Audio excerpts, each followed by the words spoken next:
So, good morning, good afternoon, good evening, whenever you guys are watching this lecture. I welcome you all to the very fresh lecture on the new topic, on the new chapter. ठीक है, our fast track batch. We're going to start now with chapter number 8, declaration and payment of dividend. हम लोगों ने इसके पहले सात chapter पढ़ लिए, बहुत अच्छे से पढ़े, बहुत सारा कुछ कवर कर रखा है। होप्स आप लोग को सब समझ में होगा, आप लोगों ने सारे लेक्चर देख रखे होंगे। अगर किसी ने अभी कोई लेक्चर नहीं देखा है, बंदा साहब ये लेक्चर देख लो, ठीक है। और इसके पहले वाले लेक्चर्स को कवर करते जाओ, ठीक है। ये हो जाएगा अपना, तो इसके बाद और भी बहुत सारे सरप्राइजेज है आपके लिए, and will continue that. Okay, तो सर अभी आओ ना अपन लोग ये टॉपिक में आते हैं। सर ये टॉपिक क्या है? सर ये चैप्टर नंबर 8 है, वन ऑफ दी सबसे छोटा स्मॉलेस्ट चैप्टर है। कितने ही सेक्शन है? 1 2 3 4 5, 5 सेक्शन में चैप्टर खत्म हो जाता है। और तुमको पता है क्या, ये भी इंस्टीट्यूट के फेवरेट चैप्टर में से आता है। मतलब इंस्टीट्यूट इसको भी बहुत बार टेस्ट करती है, केस स्टडी बना के, डायरेक्ट क्वेश्चन बना के, ठीक है। तो इसमें से भी क्वेश्चन आने की संभावना होती है। सर ये है क्या? देखो, अपन लोग पढ़ते हैं ना, तुम लोगों ने बचपन से सुना होगा एक वर्ड, दैट इज डिविडेंड, ठीक है। तो कई लोग बच्चे इसको डिविडेंड लिख देते हैं। No, that is not dividend, it is dividend, ठीक है। तो डिविडेंड वाला जो चैप्टर है हम लोग वो पढ़ने वाले। सर ये डिविडेंड होता क्या है? होप सो तुम सबको पता होगा जिन लोग ये देख रहे हो लेक्चर, कि dividend is some way a return on your investment, some of the way. कहीं से भी अगर मैं बोलूँ तो मैं ये बोल सकता हूँ कि डिविडेंड क्या है, जब कंपनी जनरली प्रॉफिट कमाती है तो उसका एक पोर्शन, एक हिस्सा अपने शेयर होल्डर्स को भी बांटती है। जितना आप कंपनी में रखते हो कैपिटल, जितना आपने कंपनी में इन्वेस्ट किया है, उसके अकॉर्डिंग आपको भी कुछ पैसा मिलता है, बटता है जब, ठीक है। तो that is in general dividend, ठीक है। तो डिविडेंड सर कंपनी के सेंस में अगर तुम पढ़ोगे तो कंपनी कैसे डिविडेंड डिक्लेयर करेगी, क्या ऑथोराइजेशन लगेगा, क्या कोई बोर्ड मीटिंग, जनरल मीटिंग में पूछना पड़ेगा, कितना मैक्सिमम डिविडेंड दे सकते हैं, कोई लिमिट है, नहीं है, क्या है, ये सब कुछ हम लोगों को देखना पड़ता है, ठीक है। इसके अलावा हम लोग ये देखेंगे कि अगर कोई डिविडेंड क्लेम करने नहीं आ रहा है तो क्या होगा। इसके बाद हम लोग एक वेरी इंपॉर्टेंट चीज देखेंगे जिसका हम लोगों ने बार बार पढ़ा है, IEPF, investor education and protection fund. तो आईईपीएफ क्या होता है सर? उधर पैसा कैसे जाता है, उधर से पैसा खर्चा किधर से होता है, ठीक है। इसके अलावा हम लोगों ने ट्रांसफर ऑफ शेयर वगैरह देख रखा है। तो जब शेयर ट्रांसफर हो रहा है, समझो मैं मेरे शेयर्स को जितेश को ट्रांसफर कर रहा हूँ, तो अभी हमारा ट्रांसफर हुआ नहीं है, मतलब मेरे नाम से शेयर कट के जितेश भाई के नाम से अभी तक आए नहीं है। तो सर कैसे चलेगा? तब फिर बोलता है कि भाई यहाँ पे इसके लिए भी कुछ सेक्शंस है और वहाँ पे किसके पास कौन सा राइट होगा, ऐसा कुछ। और अगर कंपनी सही से डिविडेंड डिस्ट्रीब्यूट करने में क्या हो गई, फेल हो गई, तो उसके लिए क्या पनिशमेंट दी गई है लॉ में, वो सब कुछ हम लोग यहाँ पे कुछ सेक्शंस में पढ़ेंगे। तो होप सो आप लोगों ने इसके पहले सारे लेक्चर देख रखे हैं, ठीक है। अगर किसी को ये चार्ट चाहिए, देखो ये चार्ट भी है मेरे पास, अपन इससे भी पढ़ सकते हैं, जहाँ रेफरेंस लगेगा अपन यहाँ लेंगे। और ये अपने पास हैंड रिटन नोट्स है, तो ये मेरी एक पास स्टूडेंट ने बनाया था, तो होप सो आप लोगों को काम आएगा ये, ठीक है। तो declaration and payment of dividend, ये चैप्टर हम लोग पढ़ने वाले। Just a second guys.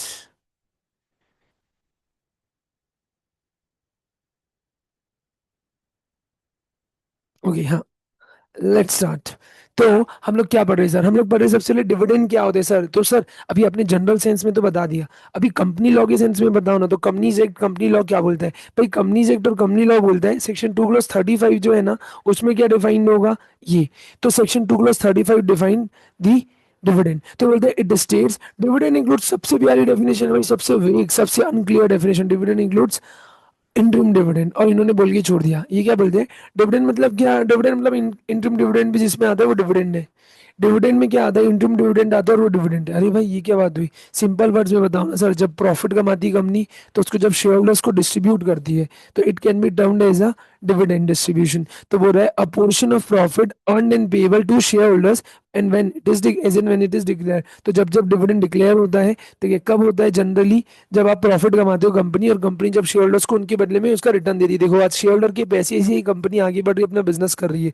तो ऑफकोर्स साल में एक बार दो बार तो आप उसको डिविडेंड दोगे, कुछ तो रिटर्न दोगे, तब तो उसको भी सेटिस्फेक्शन लगेगा कि जो मेरा इन्वेस्टमेंट है वो मेरे को कुछ तो भी दे रहा है। तो आपको दो तरफ से रिटर्न मिलता है as a share holder. You get to way.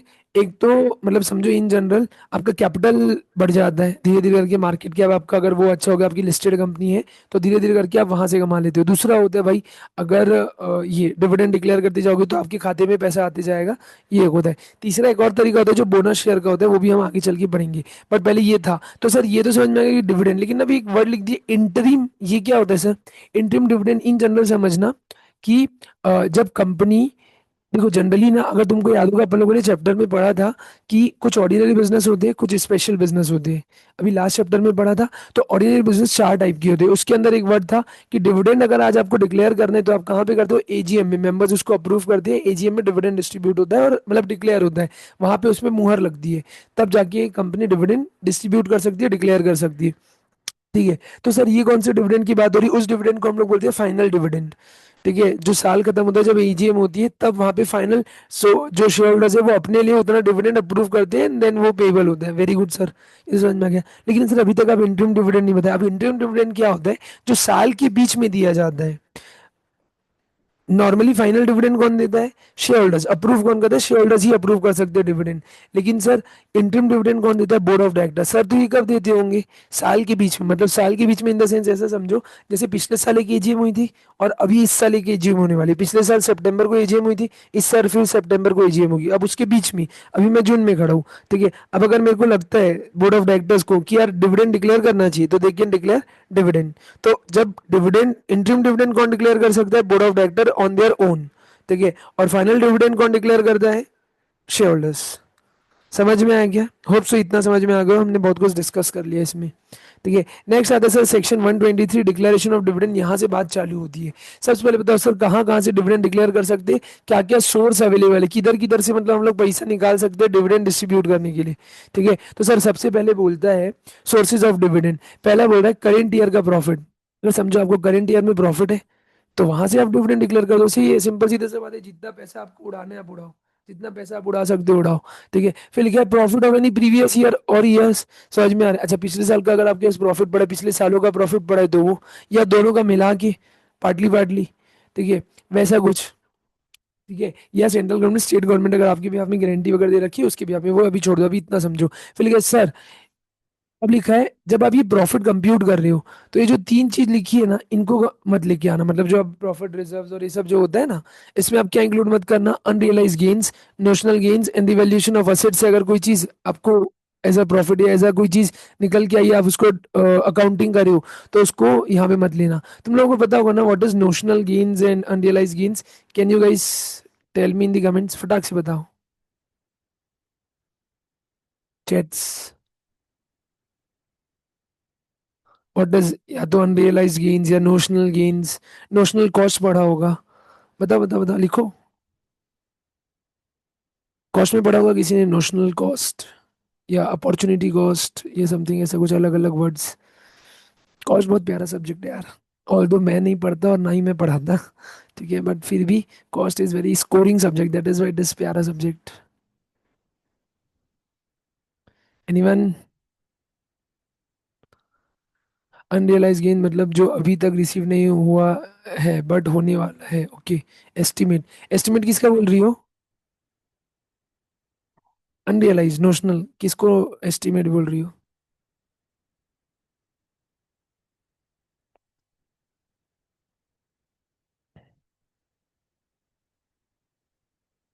Okay, समझ गए। एक सेकंड रुको।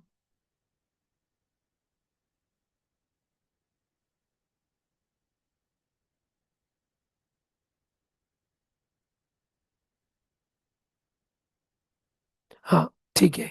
तो नोशनल गेन्स मतलब अभी रियलाइज नहीं हुई है वैसी वाली, या जो असली में हाथ में नहीं आई है वैसा कुछ, ऐसा कुछ बोलना चाह रहे हो?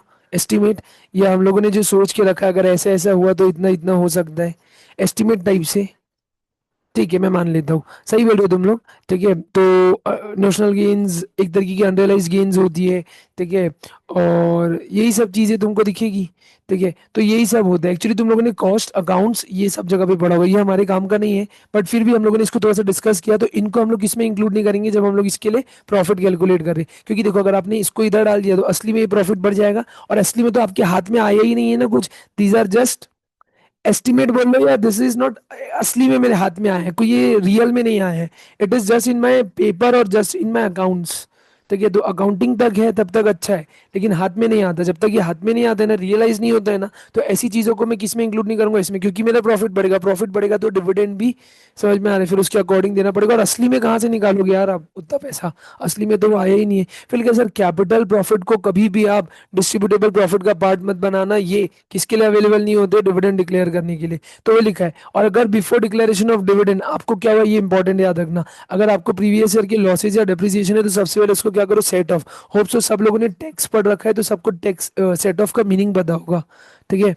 तो अगर आपको इस साल प्रॉफिट है और प्रीवियस ईयर का लॉस या डेप्रिसिएशन है आपके पास, समझ में आ रहा है, तो आपको उसको क्या करना है, सबसे पहले आप उसको कट ऑफ मतलब सेट ऑफ करोगे, राइट ऑफ कर लोगे या खत्म कर दोगे समझो। देन आफ्टर जो बचेगा उसमें से आप क्या डिक्लेयर कर सकते हो, this particular dividend. Sir next point क्या है, सर देखो एक क्वेश्चन तुमको केस स्टडी दिखेगा, अगर तुम लोग स्कैनर वगैरह से पढ़े होंगे, क्वेश्चन बैंक वगैरह में पास में पढ़ा होगा, तो व्हाट इट सेज कि भाई आपको ना कोई अमाउंट रिजर्व में डालना है। अब ना वहां पे क्वेश्चन होगा जिसमें लगेगा कि वो मैंडेटरी डालना है, जबकि लॉ क्या बोलता है, मैंडेटरी नहीं, मतलब समझो अगर आज मैं डिविडेंड डिक्लेयर कर रहा हूँ, ठीक है, ऑफ इट्स लिखा है ना वही, तो उसमें से बोल रहा है it is not mandatory for company to transfer a percentage of its profits to reserve before declaration of any dividend. तो समझो पहले के तौर पे मैंडेटरी होगा, छोड़ो तुम्हारे लिए काम करनी, तुम्हारे लिए काम का क्या है कि आज के डेट में अगर आज आप डिविडेंड डिक्लेयर कर रहे हो तो क्या आपको अलग से उसमें से इतना कोई परसेंटेज निकाल के साइड करके रिजर्व वगैरह में डालना है, नहीं डालना है। सर मैंडेटरी नहीं है, डिस्क्रिशन है। डिस्क्रिशन मतलब कंपनी को लगता है डालना है डाल सकती है, नहीं डालना है नहीं डालेगी तो भी चलेगा, it is totally totally valid, कहीं से भी कोई इलीगल नॉन कंप्लायंस नहीं होगा, it is totally valid.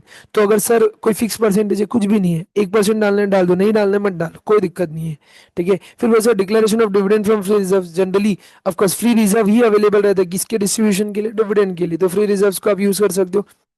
Important चीज है, पहला केस स्टडी यहाँ पे आता है, ये सबसे ज्यादा जो तुमको केस स्टडी दिखेंगे वो कहाँ पे दिखेंगे सर, यहाँ पे declaration of dividend when there is an inadequacy of profit. तुमने एक वर्ड पढ़ा होगा या कभी सुना होगा, रूल 3, जो डिविडेंड डिक्लेरेशन का रूल्स होता है ना, उसका उसका रूल 3 क्या बोलता है, वही बोलता है कि सर समझो अगर आपको प्रॉफिट हो तो बिंदास जितना आपको डिविडेंड डिस्ट्रीब्यूट करने करो, किसी को कोई दुख दर्द पीड़ा नहीं होगी, अपना फ्यूचर देख के, ठीक है। लेकिन अगर आपको एक तो प्रॉफिट है नहीं, then also you want to distribute dividend in case of absence और इनएडिकेसी ऑफ प्रॉफिट, इनएडिकेसी समझो इनएडिकेट प्रॉफिट है, मतलब प्रॉफिट है लेकिन बहुत कम है, तो फिर सर कैसे करोगे। तो अगर आपको प्रॉफिट नहीं है या कम प्रॉफिट है किसी फाइनेंशियल ईयर में और अगर आप डिविडेंड डिक्लेयर करना चाह रहे हो, तो आप कहाँ से कर सकते हो, एक्यूमुलेटेड प्रॉफिट। एक्यूमुलेटेड प्रॉफिट समझते हो, एक तरीके से रिजर्व समझ लो, या पुराना जो भी आपने प्रॉफिट जमा किया है जो आपका एक तरीके से बना पड़ा है, तो एक्यूमुलेटेड प्रॉफिट जो है प्रीवियस ईयर का, ठीक है, जो आपने ट्रांसफर किया था, ठीक है, फ्री रिजर्व में, मतलब कि फ्री रिजर्व से आउट ऑफ फ्री रिजर्व, तो जो भी आपके रिजर्व्स बने हुए फ्री रिजर्व्स, उसमें से आप डिविडेंड क्या कर सकते हो, इस साल डिक्लेयर। एग्जांपल समझो हमको 24-25 में अगर लॉस है, तो 24-25 में हमको क्या करना पड़ेगा, अगर पुराना फ्री रिजर्व्स वगैरह जो रिजर्व्स है वहां से हम लोग क्या कर सकते हैं, डिविडेंड डिस्ट्रीब्यूशन के लिए पैसा निकाल सकते हैं। लेकिन सर फिर कितना भी कर सकते हैं कि नहीं ब्रो, तुमको ये कंडीशन, 4 कंडीशन होती है आपको सेटिस्फाई करनी है। पहली कंडीशन क्या है सर, पहली कंडीशन एकदम सिंपल है, पहली कंडीशन क्या बोलती है, ये बोलती है सर अगर आज आप डिविडेंड डिक्लेयर करने वाले हो तो आप पहले क्या देखना कि आपने पिछले 3 साल में डिविडेंड डिक्लेयर किया है क्या। हाँ, अगर किया तो पिछले 3 साल का एवरेज ले लेना, तो लिखा rate of dividend shall not exceed the average dividend declared in the immediate preceding 3 years. तो पिछले 3 साल में अगर आपने कोई डिविडेंड डिक्लेयर किया है तो उसका क्या ले लेना, एवरेज कर लेना। एग्जाम्पल के द्वारा समझो मैंने 10 10 और 10% डिक्लेयर किया था, तो तीनों को 3 से डिवाइड कर दो, कितना आ जाएगा, इस साल भी 10%। समझ में आ रहा है, तो आप इतना डिविडेंड डिक्लेयर कर सकते हो। बट अगर आपने डिविडेंड डिस्ट्रीब्यूट नहीं किया था तो ये कंडीशन ही अप्लाई नहीं होगी, समझो पिछले 3 साल में हमने कोई डिविडेंड ही डिस्ट्रीब्यूट नहीं किया है, तो फिर ये कंडीशन नहीं देखना, फिर डायरेक्टली कहाँ जाओ, इधर आ जाओ। सेकंड कंडीशन क्या बोलते हैं, अमाउंट टू बी ड्रॉन। अब समझो ये क्या बोल रहे हैं, सर आप पैसा कहाँ से ले रहे थे, आपके उससे प्रॉफिट था नहीं तो आप किधर से पैसा निकाल रहे थे, समझो गुल्लक।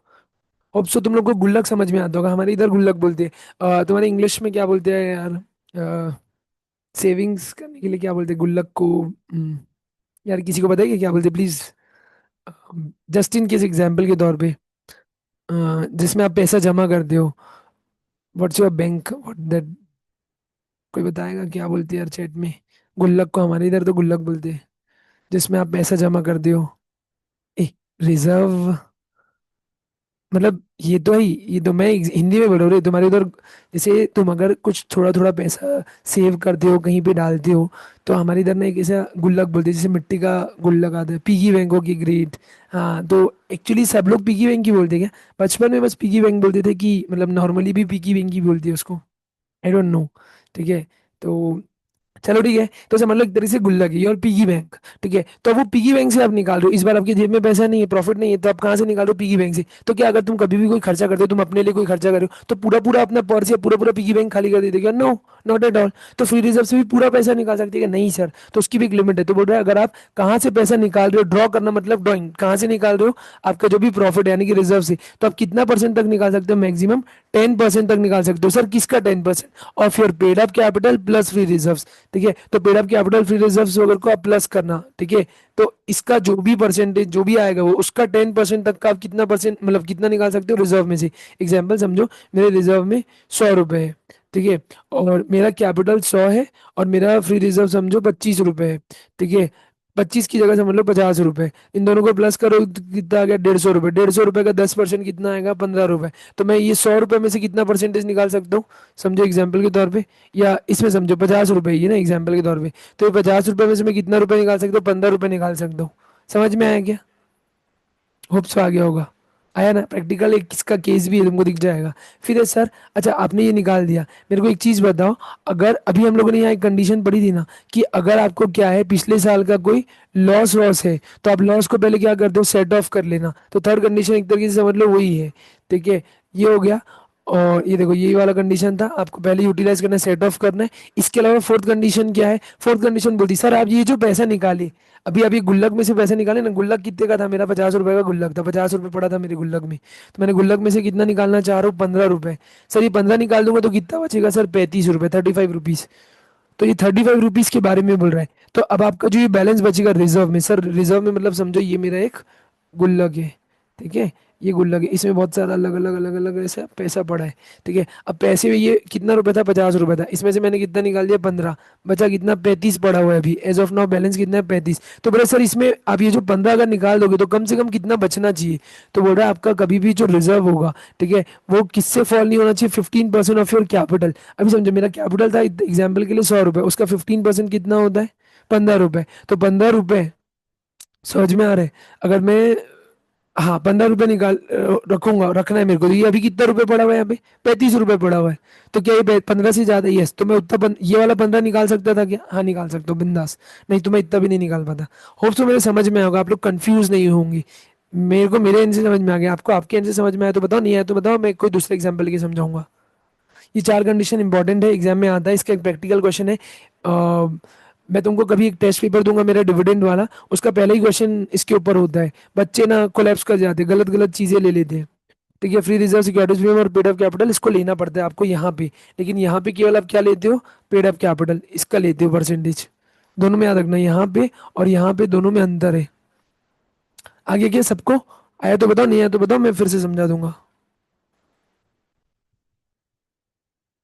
बोलो। क्या तुम्हें, ग्रेट ग्रेट ग्रेट आ गया, बढ़िया।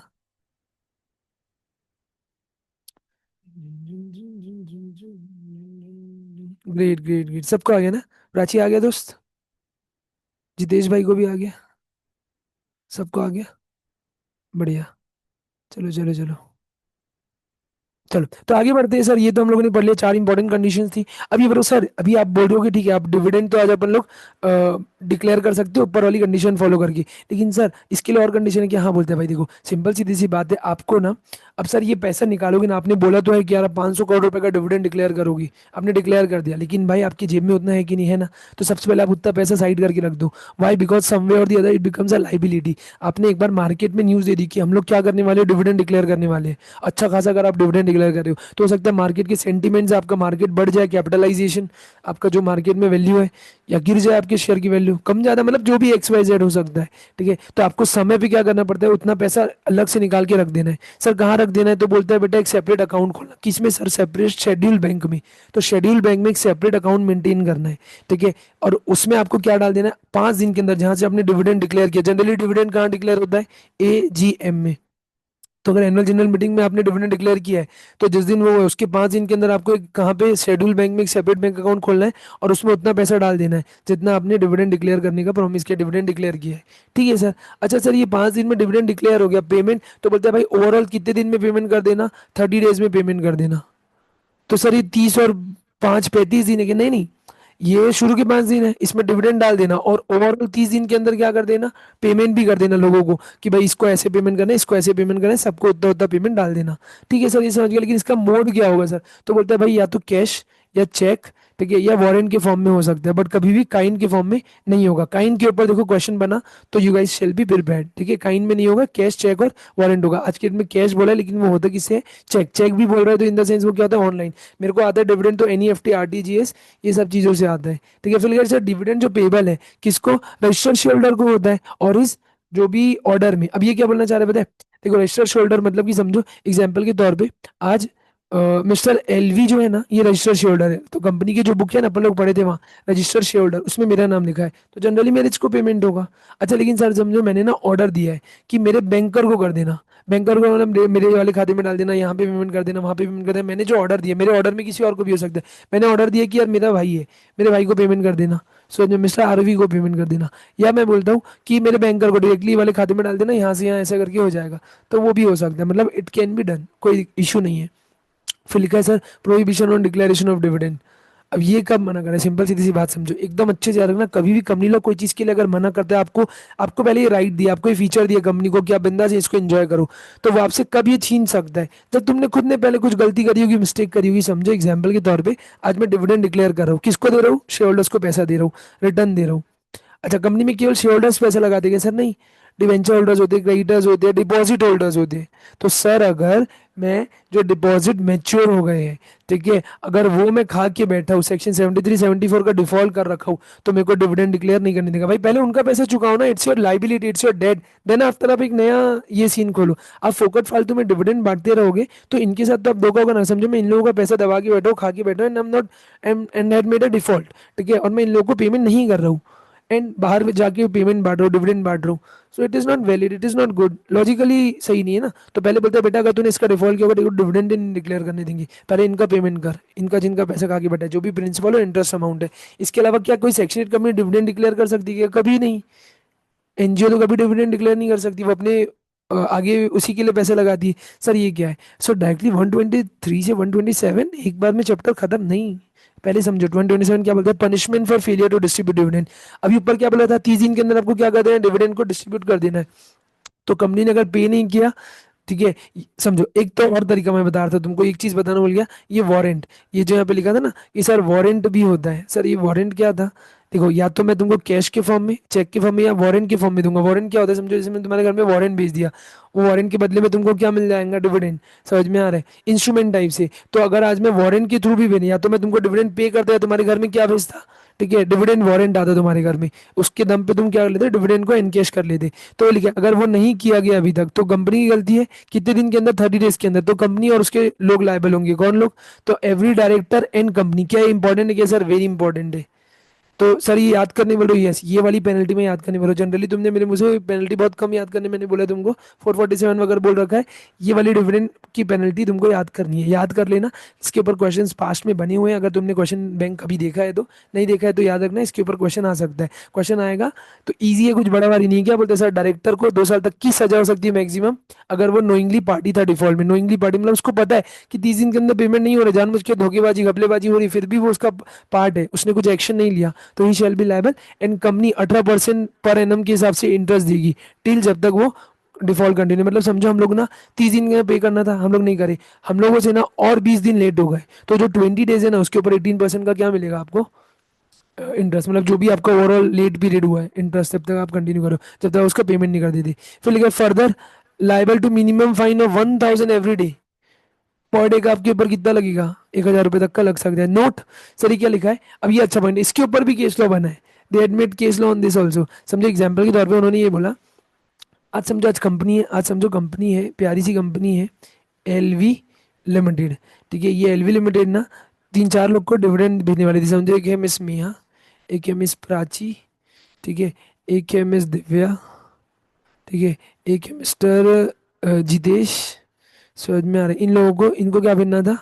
डिविडेंड वारंट भेजना था। अभी लेकिन कंपनी ना, ऐसा हुआ कि भूल से, जानबूझ के नहीं लेकिन भूल से, ठीक है, मतलब कंपनी ने अपने एंड से भेज दिया लेकिन उनको रिसीव नहीं हुआ, मेरी बात समझो। कंपनी ने कितने दिन के अंदर पोस्ट कर दिया, 30 दिन के अंदर पोस्ट कर दिया, अपने तरफ से भेज दिया, लेकिन इनको पे नहीं मिला। हो सकता है यार बाढ़ आ गई हो या कोई और टेक्निकल डिफिकल्टी हो गई हो, समवे और दी अदर। कंपनी का डिफॉल्ट है क्या? नहीं है। तो अगर कंपनी ने जानबूझ के कोई गलती नहीं करी है तो कंपनी नहीं फंसती, एक चीज याद रखना। इसके अलावा ये क्या बोल रहा है, ये वाला पॉइंट, ये बोला posting of dividend warrant with in the stipulated time exam company from any punishment. तो ये तो मैंने 30 दिन के अंदर पोस्ट कर दिया कि मेरी ड्यूटी खत्म। मैंने अगर 30 दिन के अंदर तुम्हारे लिए भेज दिया है, अब तुमको रिसीव नहीं हुआ तो यार मैं क्या कर सकता हूँ? ठीक है, तो ये इमटेरियल है whether it is receive by the share holder with in the time period और नॉट। समझो तुमको 35 डेज में मिला, तो भाई हो सकता है पोस्टल डिपार्टमेंट या किसी और का गलती होगा, इट इज नॉट माई गलती, so I won't be liable. Hope so आ गया होगा। ठीक है, फिर क्या सर एग्जेम्पशन फ्रॉम पनिशमेंट, कब आपको पनिशमेंट नहीं लगती कंपनी को? तो लिखा है no offence shall be deemed to have been committed. अगर कंपनी ने 30 दिन के अंदर पेमेंट नहीं किया, लेकिन क्यों? ये कारण के चक्कर में, समझो ऐसी कंपनी सही में 30 दिन के अंदर पे नहीं करी, लेकिन कारण क्या थे सर? ये जो आपको स्क्रीन में सामने दिख रहे हैं, तो इसमें मेरी गलती नहीं। Example sir operation of law, हो सकता है कोई और, मतलब समझो कोड या कोई अमेंडमेंट आ गया या कोई और चीज हो गई जिसमें मेरे को डिविडेंड पे करने से रोक दिया गया है बाय ऑपरेशन ऑफ लॉ। मेरी गलती है कि लॉ ने मेरे को रोक दिया है, सिंपल सी बात। या कुछ जो शेयर होल्डर था ना, एग्जाम्पल को समझो मिस्टर एलवी ने कोई डायरेक्शन दिए थे कि यार मेरे को ऐसे नहीं ऐसे पे करना डिविडेंड, तो कंपनी वैसा पे करना चाहिए लेकिन नहीं हो पाया, और कंपनी ने इस चीज को क्या किया था? कम्युनिकेट, यानी कि इन्फॉर्म कर दिया था। समझ में आ रहा है? जैसे कि समझो मिस्टर एलवी को इन्फॉर्म कर दिया, मिस्टर एलवी आप जो बोल रहे हैं ना इस तरीके से पेमेंट करना, it is not possible for us now, so we are not going to pay accordingly this. हम लोग दूसरे तरीके से पे करेंगे, हम लोग आपके तरीके से नहीं कर पाएंगे। हमने बता दिया। अब शेयर होल्डर आके रो नहीं सकता, मिस्टर एलवी आके रो नहीं सकते कि मेरे को तो 30 दिन के अंदर डिविडेंड नहीं मिला, ये नहीं हुआ, वो नहीं हुआ। नहीं bro, they tried their best, if they can not, तो उन्होंने आपको मेन इंपॉर्टेंट चीज कम्युनिकेट किया। अब समझो कंपनी अगर अपने एंड से इन्फॉर्म ही नहीं करती, कम्युनिकेट नहीं करती, तो company shall still be liable, कि उन्होंने बताया नहीं कि ब्रो आपकी जो डायरेक्शन है, आपके जो इंस्ट्रक्शन है हम लोग वो फॉलो नहीं कर पाएंगे। फिर सर इसके अलावा ना, किसका डिविडेंड होगा उसके लिए क्या चल रहा है डिविडेंड? समझो आज की डेट में मैं, मिस्टर एलवी और मिस्टर आरवी ये दोनों लड़ रहे हैं। अब कंपनी डिसाइड नहीं कर पा रही मिस्टर एलवी को देना है कि आरवी को देना है। सो इसके अलावा सर डिविडेंड लॉफुली एडजस्ट हो गया, इसके ऊपर भी केस लॉ बना हुआ है, case law in the sense case study. ठीक है, तो इसके ऊपर भी एक केस दिखेगा तुमको, लॉफुली एडजस्ट कर ली company against any sum due from the shareholder. Shareholder से कुछ पैसा लेना था और कुछ पैसा देना था, तो क्या उसको सेट ऑफ कर लेना, एक तरीके से लॉफुली एडजस्ट कर लेना पॉसिबल है? कि ये बोलते कर लेना, कोई दिक्कत नहीं है। कई सारे बच्चे इसको ना रॉन्ग करके आते। अभी मैंने रिसेंट में एक टेस्ट लिया था, many students did this wrong, why I don't know. ठीक है, फिर क्या सर इसके अलावा भी कोई जस्ट और इक्विटेबल रीजन है? ठीक है, तो जिसमें कंपनी का कोई डिफॉल्ट नहीं है तो कंपनी लायबल नहीं होगी। कंपनी अपने हाथ खड़े कर देगी, भाई मेरी गलती के नहीं है ना, मेरे हाथ की बियॉन्ड था, I will not be liable. समझ में आया क्या? इसके ऊपर भी क्वेश्चन बन सकता है। फिर क्या सर निजी कंपनी के ऊपर सेक्शन 127 लगता है क्या, पनिशमेंट होती है क्या? ये क्या बोले सर, देखो निजी कंपनी, इसके ऊपर भी क्वेश्चन बन सकता है। ये बोलता है अगर तू निजी कंपनी, तेरे अंदर बहुत सारे शेयर होल्डर्स होते हैं, समझ में आया? अब अगर तू छोटा छोटा सबको डिविडेंड दे रही है, और अगर वो 100 रुपए से कम का डिविडेंड है, 100 रुपए उससे कम का डिविडेंड, तो देखो किस तरीके से देना है सर।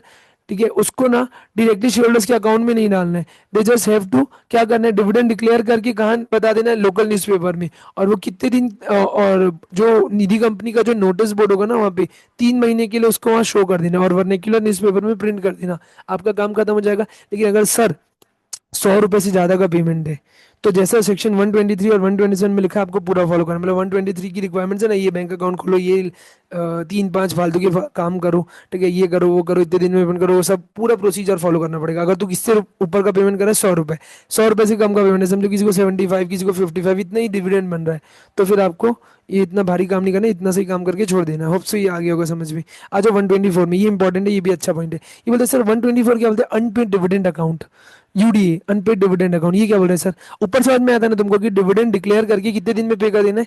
सर 30 डेज में। सर वो 5 दिन क्या था, मेरी बात समझो, 5 दिन क्या था? आज मैंने डिविडेंड डिक्लेयर किया, जिस दिन मेरी एजीएम हुई, वहां से 5 दिन के अंदर मेरे को क्या कर देना है, एक अलग से separate bank account schedule bank में खोलना है और उसमें उतना पैसा डाल देना है जितने का मैं डिविडेंड डिक्लेयर कर रहा हूँ।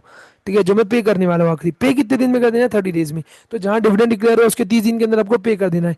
पे कर दिए, क्या कर दिए तो बढ़िया है, नहीं करे तो डिविडेंड नॉट पेड और नॉट क्लेम, या तो पे नहीं हो पाया या क्लेम नहीं हो पाया। मतलब समझो कोई क्लेम करने नहीं है कि मेरा डिविडेंड है, मेरा डिविडेंड है, ऐसा कोई बोलने नहीं है, या पे नहीं कर पाया आप, क्यों? Because of any reason. तो क्या करोगे, जहां 30 दिन खत्म हुए उसके 7 दिन के अंदर आपको क्या खोलना है, एक शेड्यूल बैंक में। समझ में आ रहा है? आपको बैंक में वही सेपरेट एक बैंक अकाउंट खोलना है, उसका नाम क्या होगा, अनपेड या अनक्लेम डिविडेंड अकाउंट, जिसको शॉर्ट में हम लोग बोलते हैं अनपेड डिविडेंड अकाउंट या अनक्लेम डिविडेंड अकाउंट। इसमें ये पैसा डाल देना। एग्जाम्पल के तौर पर समझो, मेरे को ना 500 लोगों को डिविडेंड बांटना था, तो मैंने ना 450 लोगों को डिविडेंड बांट दिया, लेकिन 50 लोग में से किसी का ईमेल आईडी नहीं है, या एग्जाम्पल के तौर पे बैंक अकाउंट सही नहीं है, कुछ हो गया कुछ हो गया कुछ हो गया, बाय सम और दी अदर रीजन 50 लोग को पे नहीं हो पाया, तो उन लोगों को 7 दिन के अंदर में क्या कर दूंगा, उतना पैसा ये अकाउंट में डाल दूंगा। सर मैं इसको खर्चा नहीं कर सकता, नहीं भाई उनका पैसा है, लीगली उनका पैसा है, तो ये आपको जमा करके साइड में रख देना है। ठीक है, अब जब ये लोग आएंगे तब इनको दे देना। ठीक है सर। अगर कंपनी ये नहीं करी, ये 7 दिन के बाद अंदर, कब सर 7 दिन, 30 दिन खत्म होने के बाद, तो कंपनी को इतना परसेंट इंटरेस्ट के साथ, मतलब जो डिफॉल्ट करी पेनल्टी लगेगी समझ लो। फिर लेकिन सर ये तो हो गया जहां से आपने dividend account, unpaid dividend account बना के जितना बच्चों जितने लोगों का पैसा बचा था उतना पैसा डाल दिया। फिर उसके 90 दिन के अंदर आपको क्या करना है कि स्टेटमेंट बनाना है क्या, और उसको आपकी वेबसाइट में डाल देना है क्या। सर जैसे समझो 5 लोग, 50 लोग को नहीं हुआ, तो उन 50 लोग का क्या क्या दोगे आप इन्फॉर्मेशन के तौर पे, ये नाम, last known address, unpaid dividend amount कितना है, ये कहाँ पे डाल दोगे, कंपनी की वेबसाइट है तो कंपनी की वेबसाइट में, या कोई और गवर्नमेंट के द्वारा अप्रूव्ड वेबसाइट होगी तो वहां पे। इसके अलावा अब समझो, अब ये क्या होता है, अब आपने ये कितने साल तक रखोगे, 7 साल तक के आप ये जमा रहेगा, कहाँ पे पड़ा रहेगा, यहाँ पे ये वाले अकाउंट में। ठीक है, ये वाले अकाउंट में 7 साल तक हम वेट करते हैं, कोई आएगा कोई आएगा कोई आएगा कोई आएगा, कोई आ गया तो बढ़िया है, उनको उसका पेमेंट दे देंगे, सही क्लेम होगा तो, क्लेम करने आ गया तो। ठीक है, अगर कोई नहीं आया तो 7 साल बाद किधर ट्रांसफर कर देते, देखो यहाँ पे लिखा है तुम्हारे लिए, पूरा एक नंबर डायग्राम बना है। 7 साल बाद हम लोग इसको कहाँ ट्रांसफर कर देते, आईईपीएफ अकाउंट में। आया क्या समझ में, आईपीएफ क्या होता है sir, it is investor education and protection fund account. Sir इसका पर्पस क्या होता है अभी नीचे बताऊंगा क्या काम के लिए आता है ये। और सर कंपनी ने अगर इसमें कोई भी 3-5 किया या ऑफिसर ने 3-5 किया तो कोई पेनल्टी है क्या सर, ये छोटी सी और ये छोटी सी पेनल्टी याद करने क्या, देख लो एक आध बार याद करके हो जाती है तो ठीक है, नहीं तो एकदम ज़्यादा इसमें डेप्थ में नहीं जाना है, एक बार पढ़ लो।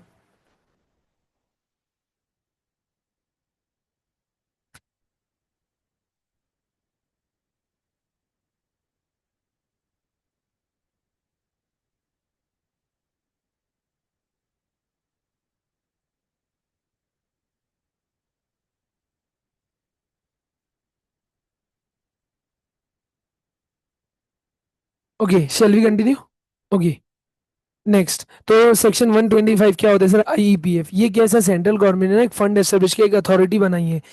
ठीक है, इसका नाम दिया है आईपीएफ। ये फंड को कौन चलाता है, एक्चुअली ये फंड है, ये फंड को चलाती कौन है, आईपीएफ अथॉरिटी, पूरा वही investor education protection fund authority बनाई गई है जो इस फंड को रेगुलेट करती चलाती है। सर ये फंड में दो चीजें होगा, एक होगा प्लस एक होगा माइनस, प्लस मतलब क्रेडिट, माइनस मतलब डेबिट, मतलब ये फंड में पैसा किधर किधर से आएगा और ये फंड से पैसा किधर किधर खर्चा होएगा। तो बोले सर पहले पैसा किधर किधर से आएगा, एकदम इजी समझो, अभी मैंने तुमको बताया था भाई कि अगर कोई भी अमाउंट, जैसे बैंक में होता है ना, बैंक में अगर आपने अकाउंट को कुछ वो नहीं किया कुछ एक सर्टेन टाइम पीरियड तक, तो वो क्या हो जाता है, बैंक आपका अकाउंट फ्रीज कर देती है या बंद कर देती है, या मतलब क्या बोलते हैं यार उसको, एक वर्ड बोलते हैं मेरे को याद नहीं आ रहा है, ऐसा कुछ होता है, तो वो उसको ना ब्लॉक कर देती है, जैसे मतलब वो यूज में नहीं आ रहे ना, तो उसको वो कर देती है। एनपीए तो बोल सकते हो non performing, inactive, exactly. NPA is a word which we use in the audit in case of जब आप अपनी इंस्टॉलमेंट्स या जो आपका ईएमआई है वो पटाना छोड़ देते हो, लोन वगैरह, है ना। होप सो तुमने ऑडिट पढ़ रखा है तभी तुमको एनपी अच्छे से याद है। ठीक है, चलो, तो ये होता है inactive account is a great word. Okay, चलो तो हम लोग क्या पढ़े सर, ये यहाँ पे पैसा किधर किधर से आता है और किधर किधर खर्चा होता है, तो देखो पहले किधर किधर से आता है, कोई 4-5 पॉइंट अच्छे से याद रखना दिमाग लगा के। ये बोले सर या तो सेंट्रल गवर्नमेंट ये फंड में कोई पैसा डालेगी, ऑफकोर्स डालेगी भाई, फंड चलाने के लिए गवर्नमेंट बनाई है फंड, तो गवर्नमेंट इसको एक तरीके से सब्सिडी ग्रांट जो नहीं होते हैं वैसे टाइप से कोई पैसा डाल रही है, समझो डोनेशन दे रही है गवर्नमेंट, या कोई और पर्सन दे रहा है। ठीक है, इसके अलावा सर कोई अनपेड डिविडेंड अकाउंट में अमाउंट था, अनपेड डिविडेंड अकाउंट में अमाउंट था, और वो कितने साल तक था, 7 कंजिक्यूटिव ईयर्स, लगातार 7 साल तक अगर कोई पैसा अनपेड डिविडेंड अकाउंट में पड़ा है तो 7 साल खत्म होने के बाद कंपनी को किधर ट्रांसफर करना पड़ता है, आईपीएफ में, तो इधर आ गया होगा। इसके अलावा आपका कोई जनरल रिजर्व अकाउंट है, किसका, सेंट्रल गवर्नमेंट का, उससे कोई पैसा आ रहा है यहाँ आ सकता है। इसके अलावा आईपीएफ में ही समझो जैसे 1956 का आईपीएफ अकाउंट था एग्जाम्पल के तौर पे, ठीक है, या कोई और ऐसा अकाउंट था, फंड था, तो उसका फंड यहाँ पे 2013 वाले में ट्रांसफर हो जाएगा। इसके अलावा अब समझो ये फंड में इतना सारा पैसा आ गया, समझो फुल फुल पैसा भरा हुआ है, तो पैसे से पैसा ऐसे बड़े बड़े तो नहीं बनेगा, आपको उसको क्या करना पड़ता है, इन्वेस्ट, तो आप इन्वेस्टमेंट करोगे तो क्या उससे भी इनकम आएगी, इंटरेस्ट इनकम, वो भी किधर आएंगी, इधर ही आएंगी। ठीक है, इसके बाद बोले अमाउंट रिसीव थ्रू डिसगॉर्जमेंट और डिस्पोजल ऑफ सिक्योरिटीज, समझो आपने किसी की सिक्योरिटीज को क्या किया था, डिसगॉर्ज या डिस्पोज ऑफ किया, डिस्पोज ऑफ करना मतलब सेल करना, सेल करने से पैसा आना, या उसको डिसगॉर्ज करना कोई भी, तो वो भी अमाउंट यहाँ पे आ जाएगा। इसके अलावा अमाउंट रिसीव्ड, ठीक है, due for the refund and unpaid for, वही यार, अब समझो आपको कोई तो भी अमाउंट आया था कंपनी को, कंपनी लॉ में क्या है, सिंपल सी चीजें समझो। अगर 7 साल तक कोई भी पैसे को कोई क्लेम करने नहीं आया कि ये मेरा है समझो, या मेरे बाद मेरे बच्चों का, समझ में कोई नहीं आया उसके regarding, legal representative, legal higher कोई भी नहीं आया, तो वो 7 साल के बाद अपने आप ही किधर आ जाता है, आईपीएफ में। तो वही चीज लिखी है। इसके अलावा भी समझो मेच्योरिटी हो गई थी डिपॉजिट की, है ना, और वो कितने साल तक पड़ा हुआ था, 7 साल तक उसको कोई नहीं आया। समझो 3 साल के लिए डिपॉजिट होता है, 3 साल खत्म हुआ तो अब ये ड्यू था पेमेंट के लिए, लेकिन जिसको पे करना है वो दिख रहा नहीं है, ढूंढ रहे नहीं है, तो मिल रहा नहीं है, या है ही नहीं, निपट गया वो, समझ में आ रहा है, वो भगवान के पास चले गए। तो फिर क्या होगा, 7 साल के बाद आपको इधर किधर ट्रांसफर कर देना, आईपीएफ में। इसके अलावा सेम डिपॉजिट है तो सर सेम डिबेंचर्स के लिए भी है ना। इसके अलावा सर अगर आपको फ्रैक्शनल शेयर्स मिले, कब सर, जब मर्जर होता है, अमलगमेशन होता है, फ्रैक्शनल या बोनस शेयर्स, एक्स्ट्रा शेयर्स जो मिलते हैं, समझ में आ रहे हैं, आपने उसको सोल्ड आउट किया, उससे कोई पैसा आया, तो वो भी किधर आ जाएगा, इधर ही आ जाएगा सर। इसके अलावा सर अगर आपने प्रेफरेंस शेयर्स रिडीम हो गए, समझो ऐसा हुआ था किसी के नाम से प्रेफरेंस शेयर्स थे 10 साल 5 साल के लिए, 5 साल खत्म हुआ, बंदा नहीं मिल रहा है, ठीक है, इधर आ गए, क्या नाम से आईपीएफ में पड़े हुए थे एक पर्टिकुलर टाइम पीरियड तक, उसके बाद वो आपने उसको रिडीम कर दिया, रिडम्पशन हो गया, उसका भी पैसा आएगा, इधर आ जाएगा, या कोई और अमाउंट जो आना है, समझो कोई और बंदा हमको डोनेशन दे रहा है, सब्सिडी ग्रांट मिल रहा है, वो इधर आ जाएगा सर। लेकिन इतना पैसे से करेंगे क्या भाई, खर्चा करेंगे ना, खर्चा किधर होगा सर। सबसे अच्छा चीज मेरे को क्या लगता है पता है, ये वाला, एक्चुअली उसका नाम पढ़ो, आईपीएफ का नाम ही क्या, इन्वेस्टर को एजुकेट करना और उसको प्रोटेक्शन के लिए ये फंड का यूज करना। तो यहाँ पैसा तो आ गया, अब समझो एग्जाम्पल के तौर पर, सबसे पहले सर पैसा कहाँ खर्चा होगा, मेरी बात समझो, कोई मिस्टर एक्स थे, ठीक है, जो 7 साल से कोमा में थे, तो 7 साल के बाद क्या हो गया था, उनका पैसा आईपीएफ में आ गया था। 8वें साल उनको 6 महीने बाद होश आया, तो 6 महीने से अभी पैसा कहाँ पड़ा है, आईपीएफ में। अब क्या वो अपना पैसा वापस रिफंड मांगने आ सकते हैं, हाँ, मिस्टर एक्स या उनका लीगल रिप्रेजेंटेटिव कोई मिस्टर वाई या कोई और जो भी है, अगर unpaid dividend, mature deposit, debenture, ये सबको अगर कोई मांगने आ रहा है तो उसको आपको देना पड़ेगा ना, जो ट्रू आदमी है उसको। इसके अलावा promotion of investor education, awareness and protection, investor को एजुकेट करना, उसको अलग अलग चीजों के बारे में अवेयर करना, प्रोटेक्ट करना।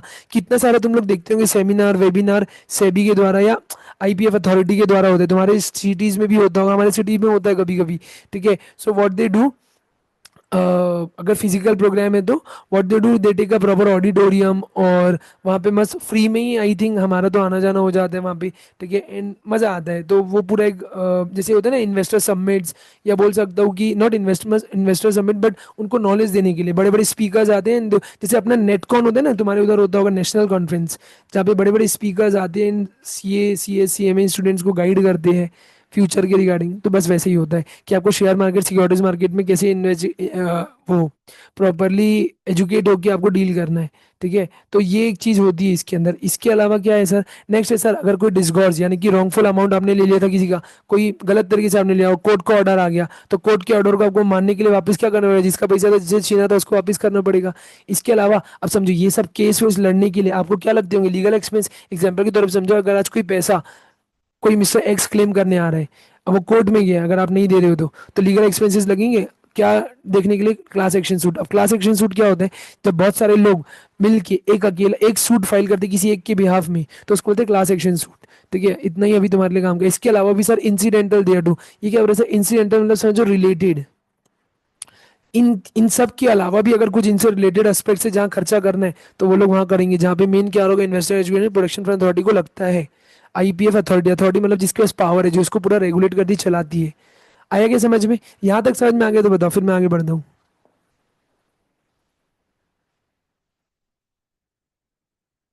कोई दुख दर्द पीड़ा, कोई डाउट।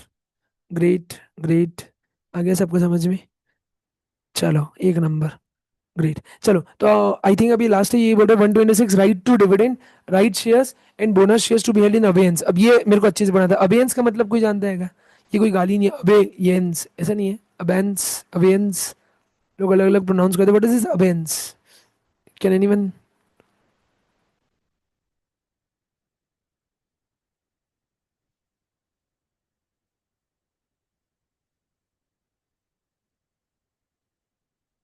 रुकना, हाँ, मना करना, ओके, ठीक है।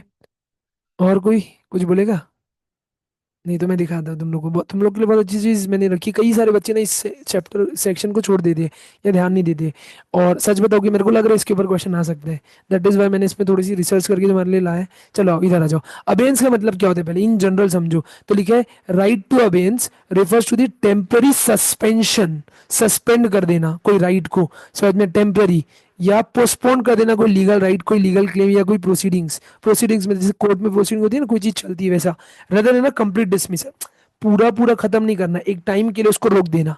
तो डेट कैन बी सस्पेंशन जैसे होता है ना, तो that is a right to abeyance, abeyance का मतलब रोक देना, मना करना, जैसे ये बोल रही थी अभी। तो लिखा it implies A state of inactivity या डोरमेंसी, ये कोई काम करें एक्चुअली। ठीक है, इधर आ जाओ, राइट ऑफ अबेयंस। अगर आप डिविडेंड के रिलेटेड देखोगे तो इसका मतलब क्या है, सर्टेन राइट जो आपके किसके साथ एसोसिएटेड, शेयर्स के साथ। ठीक है, जैसे कि right to receive dividend, right to right shares, section 62 existing share holders को मिलता है जो, बोनस शेयर्स, समझ में आ रहा है ये सब कुछ। इसको अभी आप क्या करते हो, टेम्पररी सस्पेंड कर दो। एग्जाम्पल के तौर पर मिस्टर एक्स, अब मिस्टर एक्स का मेरे को डाउट हो रहा है कोई तो भी चीज का, कि मिस्टर एक्स ही ओनर है कि नहीं है, या कोई और चीज है, कोई तो भी दिक्कत है, तो तब तक मैं क्या कर दूंगा, ये राइट। या ऐसा भी हो सकता है, समझो मिस्टर एक्स ने अपने शेयर ट्रांसफर करने के लिए मिस्टर वाई के साथ डीड बनाई है। ठीक है, अच्छा तुम लोग को दिख रहा नहीं है क्या, एक सेकंड जस्ट अ सेकंड यार, सो सॉरी यार, मैं ना बढ़ाते जा रहा हूँ, एक सेकंड।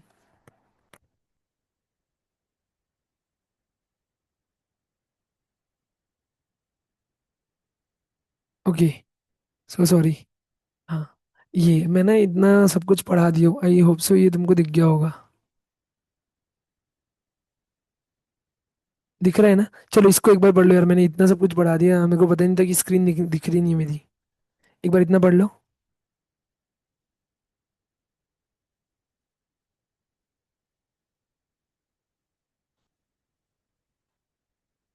सब लोग पढ़ लो, पढ़ना होगा तो बताना, फिर मैं आगे बताऊंगा।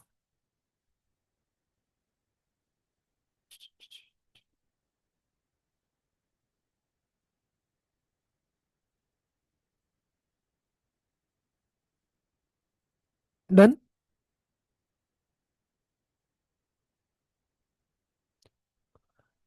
शैल आई प्रोसीड? ओके। हाँ, तो क्या लिखा है, टेम्पररी सस्पेंडेड है। एग्जाम्पल की तरफ समझो, मिस्टर एक्स और मिस्टर वाई का ट्रांसफर हो रहा है। अभी क्या हुआ, मिस्टर एक्स ने मिस्टर वाई के साथ एक इंस्ट्रूमेंट बनाया है, डीड बनाई है। अब ये डीड कहाँ पेंडिंग है, अभी कंपनी के पास पड़ी है। अब कंपनी ने अभी तक ट्रांसफर नहीं किया। अब कंपनी समझो क्या कर रही है, कोई और चक्कर में कंपनी को डाउट है, तो कंपनी मिस्टर एक्स के राइट को अभी क्या कर सकती है, सस्पेंड, रोक के रख सकती है। ठीक है, तो इनमें से या हेल्ड बैक अंटिल कोई कंडीशन मीट नहीं होती, या मिस्टर एक्स जब तक कुछ काम नहीं करके देते तब तक हम लोग ये इसको रोक के रखिए, कोर्ट का ऑर्डर आया या तो ऐसा कुछ। तो दिस यूजुअली हैपेंस जब कंपनी के पास क्या है, has received an instrument of transfer for shares, but अभी तक क्या हुआ, ट्रांसफर रजिस्टर नहीं हुआ है। तो लिखा instead of paying the dividend to the transferee, transferee कौन होगा, मिस्टर वाई। ठीक है, तो जो न्यू शेयर होल्डर्स है, तो डिविडेंड अभी जो लिखा है ना, इस transfer to the companies unpaid dividend account, जो कि सेक्शन 126 में हम पढ़ गया, तब तक आपका होल्ड करके रखते हैं। फिर लिखा है कंपनी चाहे तो डिविडेंड दे सकती है ट्रांसफर को डायरेक्टली, अगर ओरिजिनल शेयर होल्डर खुद बोल रखे। एग्जाम्पल मिस्टर एक्स और मिस्टर वाई के बीच में जो डीड बनी, मिस्टर एक्स ने डायरेक्टली कंपनी को बोल रखा था कि भाई सिंपल सीधी सी बात है, आप रोकना मत, जिस दिन भी आप ट्रांसफर करोगे कर देना, कि मेरा ऑर्डर है कि आप डिविडेंड किसको पे करना, मिस्टर वाई को ही करना। ठीक है, तो वो आप फिर नहीं रोकोगे। लेकिन this section of the companies act 2013 specifically deals with the right to dividend, right shares और बोनस शेयर्स, जो कि अबेयंस में रखे हुए। दिस मैकेनिज्म, ये करते क्यों सर, अबेयंस में रखना, रोक के रखना, ऐसा that the rightful owner only receive the dividend ना, जो सही ओनर है, एक्स है कि वाई है, अगर आपको डाउट था तो आपने रोक दिया था, सही सही बात है ना भाई। ठीक है, associated with the shares once the shares is finalised, transfer is finalised and registered with the company. तो जब तक कि फाइनल नहीं होता कि एक्स का है कि वाई का है, या इसको देना है कि इसको देना है, तब तक अगर आप कंफ्यूजन में हो, डाउट में हो, तो you can suspend, you can रोक के रखना, तो रोक सकते हो तुम लोग। यही चीज लिखी गई सर, हाँ ये देखो, ये 2 पॉइंट पढ़ो, we are done with this.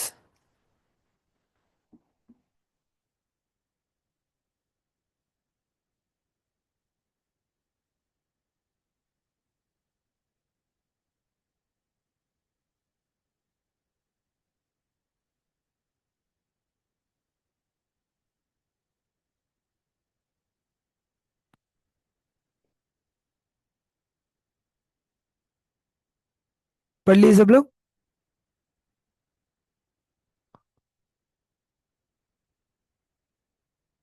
हम लोगों ने आई थिंक पूरे सेक्शन तो कवर कर लिए इसमें, यही थे। And every section is done in this 8-9 pages. And hope so ये मज़ा आया होगा, समझ में आया होगा। ठीक है, ये 4 कंडीशन याद रखना, वो जो रूल 3 वाली मैंने कंडीशन बताई थी, दैट इज़ वेरी इंपॉर्टेंट, उसके ऊपर केस बना हुआ है। और भी ऐसी बहुत सारी चीज़ें हैं। अच्छा एक चीज़, एक आखिरी चीज़ मेरे को बतानी थी, कि सर एक क्वेश्चन है, कई सारे बच्चे मुझसे एग्जाम टाइम पे पूछे, सर क्या हम लोग डिविडेंड जो होता है, एक बार डिविडेंड डिक्लेयर हुआ तो क्या उसको वापस मना कर सकते हैं, होल्ड बैक कर सकते हैं, या उसको मना कर सकते हैं, विड्रॉ कर सकते हैं, रिवोक कर सकते हैं? तो इन जनरल आप मेरे से पूछोगे कैसे टाइप का डिविडेंड है, तुम्हारा आंसर क्या होगा? क्या डिविडेंड रिवोक हो सकता है? अगर मेरा क्वेश्चन होगा एग्जाम में कि कैन वी रिवोक डिविडेंड, तो नहीं, नहीं कर सकते। ओके, ठीक है, मैं इसमें एक वर्ड बोलूँ, प्रोवाइडेड। अगर वो इंटरिम डिविडेंड है तो हो सकता है क्या? और अगर वो फाइनल डिविडेंड तो हो सकता है क्या? With the consent of all the share holders. You guys will have a question on this. मैं किसी दिन क्वेश्चन प्रैक्टिस कराऊंगा ना, तो you guys will get that question. मैं भी यहाँ पे क्वेश्चन निकाल के नहीं लाया हूं, नहीं तो मैं तुमको दिखाता कि the answer is this. In general हम लोग अगर वो फाइनल डिविडेंड तो हो ही नहीं सकता रिवोक, है ना। अच्छा, एक और था, इंक्रीज डिक्रीज। क्या एक बार समझो, डिविडेंड रिकमेंड कौन करता है? Board of directors. उसको अप्रूव कौन करता है? Share holders. तो क्या शेयर होल्डर्स, जो कंपनी के मालिक है, जो सेठ है, जो ओनर्स है, वो डिविडेंड को बढ़ा सकते हैं क्या? एग्जाम्पल के तौर पे बोर्ड ऑफ डायरेक्टर्स ने डिविडेंड डिक्लेयर करना चाहा है, मतलब सामने से बोला है, ठीक है, कि भाई हम लोग ना पर शेयर 5 रुपए शेयर मतलब डिविडेंड देते हैं। लेकिन शेयर होल्डर चाह रहे हैं कि नहीं यार, कंपनी को इतना प्रॉफिट हुआ है, हमको 10 रुपए पर शेयर दो, मतलब पर शेयर में 10 रुपए दो, 5 रुपए मत दो। तो क्या ये पॉसिबल है? तो नहीं है। डिविडेंड कभी भी इंक्रीज नहीं हो सकता है, हमेशा रखना डिक्रीज हो सकता है। डिविडेंड कौन नहीं इंक्रीज कर सकता? Share holders. शेयर होल्डर्स अपनी एजीएम में भले ही वो मालिक होंगे, सेठ होंगे, अपने घर में होंगे, लेकिन कंपनी चलाने का राइट किसके पास है? डायरेक्टर्स के पास। सो डायरेक्टर्स नो सारी फाइनेंशियल और टैक्सेशन की चीजों को देखने के बाद, if they have recommended a certain dividend, it can not be increase, else it can be decrease. AGM में कम कर सकते हो आप, लेकिन ज्यादा नहीं कर सकते, एक ये। और दूसरा, फाइनल डिविडेंड जो होता है वो रिवोक नहीं हो सकता है। Interim dividend with certain condition can be revoked, provided सारे लोगों की कंसेंट हो, सारे शेयर होल्डर्स की 100%, देन मतलब सारे लोग अगर हाँ बोलेंगे तो इट कैन बी। बट उसके ऊपर कभी अपन और जाएंगे, बट इतना याद रखना, इन जनरल रिवोक नहीं होता है, ठीक है। हो सकता है विद सर्टेन कंडीशंस। समझ में आने का, सारे लोग की कंसेंट है और ये है, उसका एक क्वेश्चन कराऊंगा तो it will be very clear, ठीक है। तो इसीलिए क्वेश्चन प्रैक्टिस बहुत जरूरी है। हम लोग कॉन्सेप्ट पढ़ लेते हैं, ठीक है, कॉन्सेप्ट तो पढ़ ली सर, मेरे को तो सब आता है, बट वेयर वी लैक, आजकल बच्चे कहाँ लैक कर रहे हैं, दैट इज क्वेश्चंस। क्योंकि इंस्टीट्यूट क्वेश्चन उस लेवल का बना रहे हैं ना, आप उसमें फ्लोट हो जाओगे, तैरने लग जाओगे, ठीक है, डूब जाओगे, सिंक हो जाओगे, ठीक है। चलो, तो आज के लिए इतना बहुत है, आई थिंक अपन लोग ने सब कवर कर लिया। नेक्स्ट चैप्टर 9 हम लोग चालू करेंगे विद न्यू लेक्चर, ओके। हाँ, तो वो क्वेश्चन कर लेंगे, एक चार कंडीशन वाला जो है ना, ठीक है। अच्छा चलो, मैं तुमको एक क्वेश्चन दिखा देता हूँ। लाइन मतलब तुम लोग ऑनलाइन रहना, मैं तुमको दिखा देता हूँ, just a second.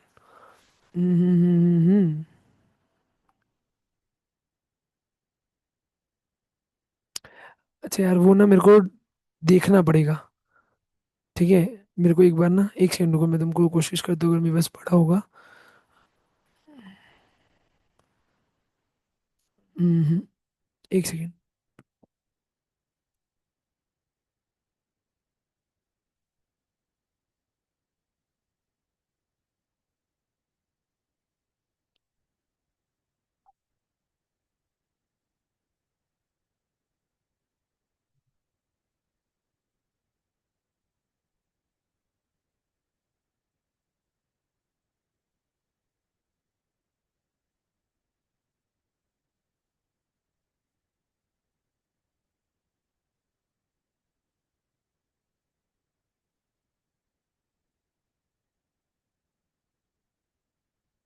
Just a second ना। हम्म,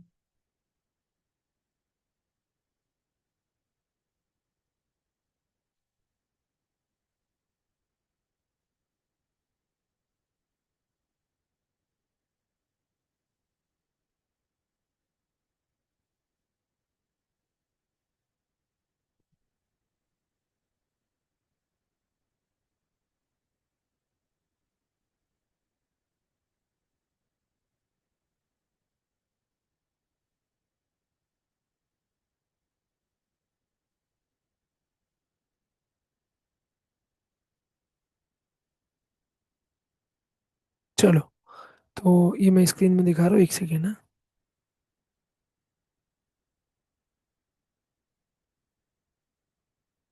ओके, 1 2।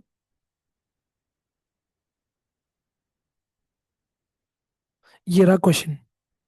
ये मेरा क्वेश्चन पेपर है, टेस्ट पेपर है। उसमें मेरा पहला ही क्वेश्चन होता है जनरली, ठीक है। ये क्वेश्चन पढ़ो एक बार, सब लोग, फिर मैं बताता हूँ।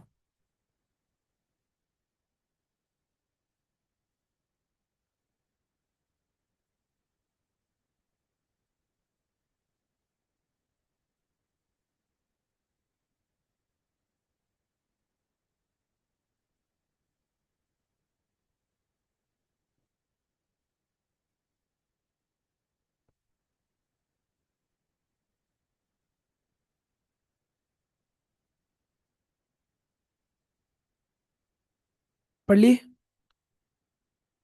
चले ही जाना है, नजर चुरा के यूं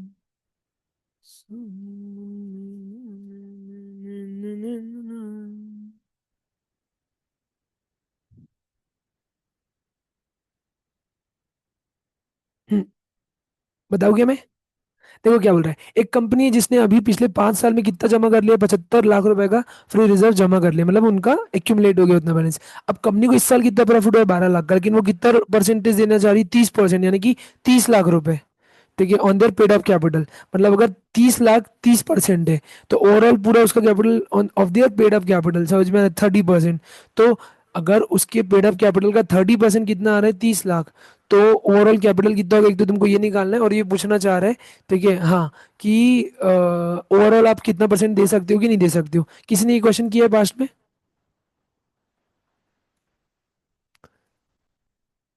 बोलो बोलो बोलो। चले ही जाना है, नजर चुराके यूं। नहीं किया है तो मैं बताता हूँ, किया है तो तुमको करना पड़ेगा, मेरे को बताना पड़ेगा, अपन मिल के करेंगे। नहीं किया लग रहा है किसी ने। ओके, डिफरेंट अमाउंट, हाँ ठीक है। ये यार कॉपी पेस्ट होते हैं सारे क्वेश्चंस। ये क्या है सर, ये तुम्हारे ना आरटीपी का ही बना हुआ क्वेश्चन है, आई थिंक सेक्शन 123 बोलते हैं, अगर रूल 3 के हिसाब से आपको करना है, अगर आपके पास ऐसा कुछ लॉस या इनएडिकेट प्रॉफिट है। चार कंडीशन है सर। पहली कंडीशन क्या है, वही कि एवरेज रेट ऑफ डिविडेंड का 3 साल का लेना है, पहला। अच्छा, इस केस में देखोगे तो इस केस में 5 साल में डिविडेंड ही डिक्लेयर नहीं किया, तो ये कंडीशन एप्लीकेबल होगी क्या, नहीं होगी, लेकिन लिखना है आपको पहले।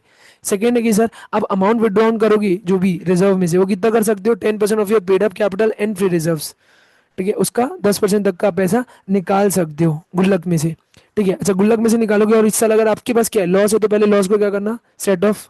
उसके बाद जो बचेगा, ठीक है, उसको आप as a amount for your dividend distribution use कर सकते हो। लेकिन उसमें बोल रहा है, जब आप ये इसमें से इतना परसेंटेज निकालोगे, इसका जो भी अमाउंट आएगा, वो कभी भी ओवरऑल पेड अप कैपिटल का 15% के कम नहीं होना चाहिए। तो जो आपका गुल्लक का बैलेंस होना था, ये हम लोग जो पढ़ चुके हैं। अभी इधर आओ, कंडीशन, पहली कंडीशन एप्लीकेबल है क्या, नहीं है सर। सेकंड कंडीशन में आओ, ये क्या बोल रहे हैं सर, जब 30% 30 लाख है, तो ओवरऑल कितना होगा, 100 लाख, जो किसी ने 1 करोड़ बोला भी था। ठीक है, अब 100 लाख का आपका क्या है, कैपिटल। सेकंड कंडीशन तो ये बोलते हैं ना, 10% of your paid provident free reserve. और फ्री रिजर्व कितने का दिया आपको, 75, 5 साल में 75 लाख, तो दोनों को मिलाओगे तो 175, 175 का 10% कितना होगा, 17.5, 17.5 लैक्स। तो डिविडेंड कितने तक की रेस्ट्रिक्ट होना पड़ेगा, 17.5 लाख। अच्छा, इसके अलावा सर थर्ड कंडीशन है एप्लीकेबल है क्या, बोलते हैं नहीं है। फिर फोर्थ कंडीशन क्या बोल रहे हैं सर, है ना। अच्छा, आप जो विड्रॉ करोगे, मतलब आप 75 लाख में से कितना निकालना चाह रहे हो, 17.5, तो कितना बचेगा, 57। क्या ये 15% ऑफ योर कैपिटल से बड़ा है क्या, यानी कि 15 लाख रुपए बचना चाहिए आफ्टर माइनस ऑफ 75 लाख। तो कितना बच रहा है, 57 लाख रुपए, 57 लाख रुपीज बच रहे, तो 15 लाख से बहुत ज्यादा है। यानी कि ये मैं 17.5 लाख निकाल सकता हूँ क्या, बिंदास हंसते हंसते निकाल सकता हूँ। ठीक है, आई थिंक ये सबको दिख रहा होगा। ठीक है, फिर वही बोल रहा है कि 10, जो कंपनी है वो डिविडेंड डिक्लेयर कर सकती है कितना तक का, 17.5 लाख आउट ऑफ रिजर्व, और प्रॉफिट इस साल का कितना है, 12। दोनों को प्लस करोगे तो कितना आएगा, 29.5। लेकिन आप क्या चाह रहे थे, 30 लाख 30% में, तो ये वैलिड है कि इनवैलिड है, इनवैलिड है। मैं बता रहा हूँ, अभी अभी वाला जो टेस्ट हुआ, मैं बता रहा हूँ ना, अभी रिसेंट में मैंने ये टेस्ट लिया था बच्चों का, 3 4 बच्चे ही जो थे ना, वो यहाँ तक पहुंच पाए 30% और इनवैलिड बोले। कई सारे बच्चे ना, मतलब कैसे ना, इसी को बस ले रहे थे, ये इसको भूल गए थे, 12 लैक्स को। तो तुमको ये नहीं करना है, अब 5 में से फिर 4 ही मिलेगा अगर तुमने पूरा सही किया। 1 नंबर तो ये खा जाएगा तुम्हारा, या 1 से 1.5 नंबर। एग्जामिनर अच्छा हुआ तो 4 देगा, नहीं तो 3 3.5 नंबर में तुमको छोड़ देगा। तो ये कंडीशन भी फिर बुरी, मतलब कि ओवरऑल बताना है भाई, क्योंकि तू 30 चाह रहा है, लेकिन 29.5 लाख होगा overall, including reserve, including profit, सब मिला के। तो तू उतना दे सकता है, उतना नहीं दे सकता, तो इट इज सो इनवैलिड। आया क्या समझ में? कुछ नहीं आया तो पूछो।